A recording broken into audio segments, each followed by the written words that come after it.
Presidential centers from Hoover to Bush and Obama unite to warn of Washington, AP. Concern for U.S. democracy amid deep national polarization has prompted the entities supporting 13 presidential libraries dating back to Herbert Hoover to call for a recommitment to the country's bedrock principles, including the rule of law and respecting a diversity of beliefs.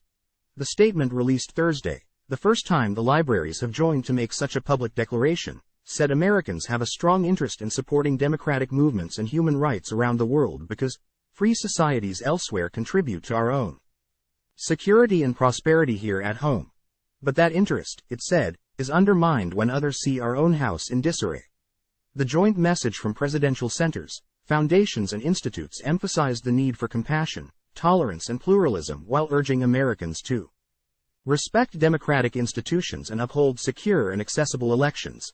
The statement noted that debate and disagreement are central to democracy but also alluded to the coarsening of dialogue in the public arena during an era when officials and their families are receiving death threats. Time equals 400 ms. Greater than civility and respect in political discourse, whether in an election year or otherwise, are essential, it said. File. Lucy Baines Johnson looks at the desk on May 16, 2023, on display at the LBJ Presidential Library, that President Lyndon B. Johnson sat at in the President's room at the U.S. Capitol to sign the Voting Rights Act of 1965, on August 6, 1965. Concern for U.S. democracy amid deep national polarization has prompted the entities supporting 13 presidential libraries dating back to Herbert Hoover to call for a recommitment to the country's bedrock principles, including the rule of law and respecting a diversity of beliefs. AP photo. Stephen Spillman, file. Time equals 400 ms. Greater than most of the living former presidents have been sparing in giving their public opinions about the state of the nation, as polls show that large swaths of Republicans still believe the lies perpetuated by former President Donald Trump and his allies that the 2020 presidential election was stolen.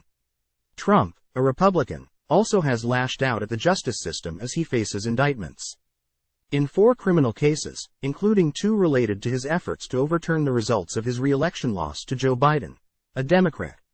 Thursday's statement stopped short of calling out individuals, but it still marked one of the most substantive acknowledgments that people associated with the nation's former presidents are worried about the country's trajectory. I think there's great concern about the state of our democracy at this time, said Mark Updegrovi, CEO of the LBJ Foundation, which supports the LBJ Presidential Library in Austin, Texas. We don't have to go much farther than January 6 to realize that we are in a perilous state. Time equals 400 ms. Greater than efforts to suppress or weaken voter turnout are of special interest to the LBJ Foundation, Updegrovi said, given that President Lyndon Johnson considered his signing of the Voting Rights Act his proudest legislative accomplishment. The bipartisan statement was signed by the Hoover Presidential Foundation, the Roosevelt Institute, the Truman Library Institute, the John F. Kennedy Library Foundation, the LBJ Foundation, the Richard Nixon Foundation, the Gerald R. Ford Presidential Foundation, the Carter Center, the Ronald Reagan Presidential Foundation and Institute, the George and Barbara Bush Foundation, the Clinton Foundation, the George W. Bush Presidential Center and the Obama Presidential Center.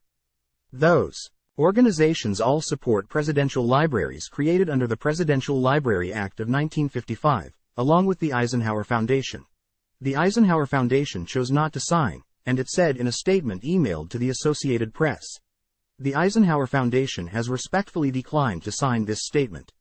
It would be the first common statement that the presidential centers and foundations have ever issued as a group, but we have had no collective discussion about it, only an invitation to sign.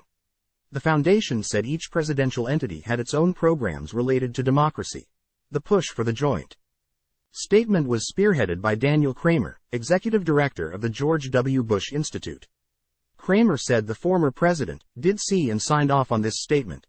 He said the effort was intended to send a positive message reminding us of who we are and also reminding us that when we are in disarray, when we're at loggerheads, people overseas are also looking at us and wondering what's going on. He also said it was necessary to remind Americans that their democracy cannot be taken for granted. He said the Bush Institute has hosted several events on elections, including one as part of a joint initiative with the other groups called More Perfect that featured Bill Gates, a member of the Board of Supervisors in Arizona's Maricopa County, which includes Phoenix. The county, its supervisors and its election staff have been targeted repeatedly by election conspiracy theorists in recent years. Gates and his family have been threatened by people who believe false allegations of election fraud. Time equals 400 ms. greater than. We wanted to remind people that those who oversee our elections are our fellow citizens, Kramer said. Some of them told stories that are almost heartbreaking about the threats they faced. He said he hoped the joint statement would generate wide support, but he added, "It's hard to say whether it will or not in these polarized times." Melissa Giller, Chief Marketing Officer at the Ronald Reagan Foundation and Institute, said the decision to sign on was a quick one. The foundation was approached shortly after it launched a new effort, its Center on Public Civility in Washington, D.C. She said the statement represents everything our center will stand for. We need to help put an end to the serious discord and division in our society, Giller said in an emailed response. America is experiencing a decline in trust, social cohesion, and personal interaction. Valerie Jarrett, a senior advisor to former President Barack Obama, who is now CEO of the Obama Foundation, said the former president supported the statement. "This is a moment where we could all come together and show that democracy is not about partisan politics," she said.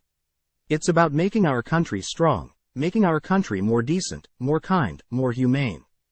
Time equals 400 ms. greater than. Jarrett said one of the foundation's priorities is trying to restore faith in the institutions that are the pillars of society. To do that has meant taking on disinformation and creating opportunity where people believe that our democracy is on the up and up. She said Obama has led a democracy forum and is planning another later this year in Chicago. "I think part of it is recognizing that we are very fragile right now," Jarrett said, citing the fact that we didn't have a smooth, orderly transition of power in the last election, along with people's mistrust of the court system and elected officials. Time equals 400 ms. greater than. "The wheels on our democracy bus," she said, "feel a little wobbly right now." File. GOP presidential candidates stand behind their podiums during the CNN Republican presidential debate at the Ronald Reagan Presidential Library and Museum in Simi Valley, Calif., on September 16, 2015. Concern for U.S. democracy amid deep national polarization has prompted the entities supporting 13 presidential libraries dating back to Herbert Hoover to call for a recommitment to the country's bedrock principles, including the rule of law and respecting a diversity of beliefs. AP photo. Mark J. Terrell, File. Visitors to the George W. Bush Presidential Library and Museum look upwards at a 360-degree video screen showing a video welcoming them to the center in Dallas on May 1, 2013. Concern for U.S. democracy amid deep national polarization has prompted the entities supporting 13 presidential libraries dating back to Herbert Hoover to call for a recommitment to the country's bedrock principles, including the rule of law and respecting a diversity of beliefs.